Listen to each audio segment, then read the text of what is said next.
আমলিক সরকারি ভালো আছিল, একটা কাগজ ছাড়া গাড়ি চালাতে পারে নাই, একটা লাইসেন্স ছাড়া গাড়ি চালাতে পারে নাই, হেলমেট ছাড়া হুন্ডার চালাতে পারে নাই, লাইসেন্স ছাড়া চালাতে পারে নাই। ওখান সবাই নিঃস্বাধীন মতন চালাইতেছে, শাসনের মানুষ নাই। এই দেশের মানুষের জনগণের লেগে আমলিক সরকারি উত্তম আছিল। সেই সময় আলু খাইছি 40 টাকা কেজি, ওখান আলু 80 টাকা কেজি। সব জিনিসের দাম বাড়ছে, কোনোটার দাম কমে নাই।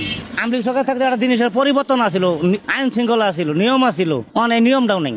অন্তর্বর্তীকালীন সরকার কি ব্যর্থ হয়ে যাচ্ছে? কোন জিনিসের দাম অত কমাইতে পারে নাই, কমেছে কিচ্ছু করতে পারে নাই। কি আর সরকার নির্বাচন হইলে এটা দেখা গেছে দেশ সারা পরিশৃঙ্খলা চলবো, আইনের মতন নিয়মের মতন চলবো, এমন নিয়মের মতন চলতেছে না। কিছু কিছু মানুষ আরো বই সমস্যায় আছে। নির্বাচন দেওয়ার দরকার, জনগণের লেগে ভালো। গাড়ি ভাড়া চালাই, কোনা ভাড়া চলাই। আমি যে পরিশ্রমটা করছি আল্লাহ যেন আমার ছেলে মেয়েটা না করা। কখনো কি আশা করছিলেন যে এই বয়সেও আপনার গাড়ি চালাতে হবে?